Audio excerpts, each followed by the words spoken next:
Welcome back to In Depth with Academia.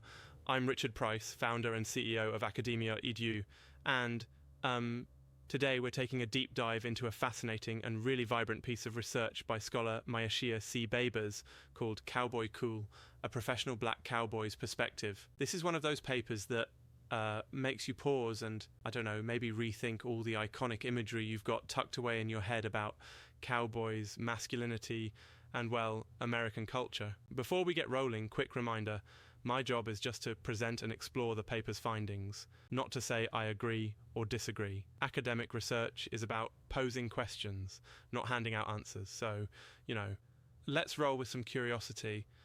So what's the big question here?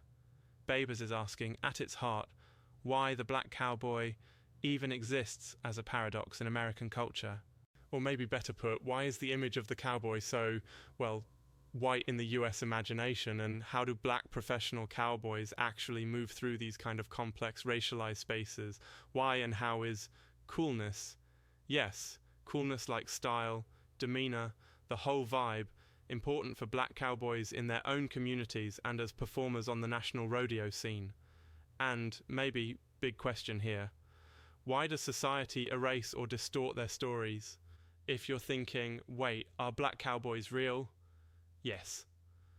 Turns out black cowboys have been a vital, though under-recognized, part of the country western and rodeo world for generations. The problem, as the paper describes, is that mainstream narratives keep pushing this idea that the cowboy is basically a white, straight, masculine icon. Everyone else is sort of left invisible, or if they show up, they're seen as out of place.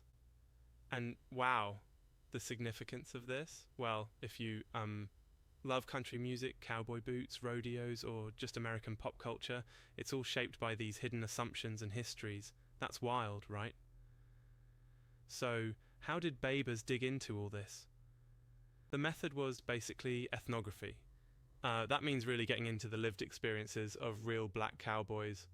Babers followed around one professional known as Cam, also called Big Reach, and listened to his stories, watched him at rodeos, and paid close attention to how he dressed, moved, interacted with others, and even how he responded when, let's be honest, people made the stage harder for him because of race.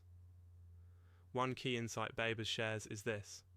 For black cowboys like Cam, coolness isn't about looking detached or emotionless. It's a kind of quiet resistance. Like when you're pretty much the only black cowboy at a major rodeo, cool means staying calm under pressure, being hypervisible but also kind of blending in, and refusing to let slights or stereotypes trip you up. You might even wear a brightly coloured hat or pants just to disrupt expectations, but you do it with swagger. Storytelling, both in words and in how you act, becomes survival, connection, and subtle protest, all wrapped up together. Digressive thought here. Have you ever noticed at events how much is unsaid in dress codes or body language? I mean, when I show up at an academic conference, I sometimes wonder what would happen if I wore like a neon tracksuit or something. No way could I pull it off like Cam does in a rodeo arena. That's probably for the best. A bigger picture that Babers raises is how this kind of coolness serves as a shield and a spotlight. On the one hand, it helps black cowboys handle stereotypes and sometimes outright hostility. They're often judged for not dressing the right way or considered outsiders in their own sport.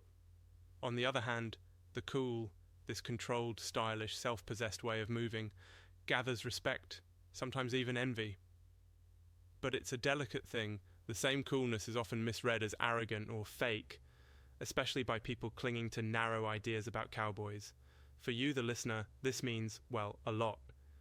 Next time you're at a rodeo or you see a country music video or you talk about real American culture, think about who's missing from the frame and why. Are there stories not being told or faces that don't fit assumptions? And consider what cool really means in your own life. Sometimes it's much more than fashion. It might be strategy, dignity, survival. Again, I'm just sharing Myeshia Babers' arguments, not speaking for or against them.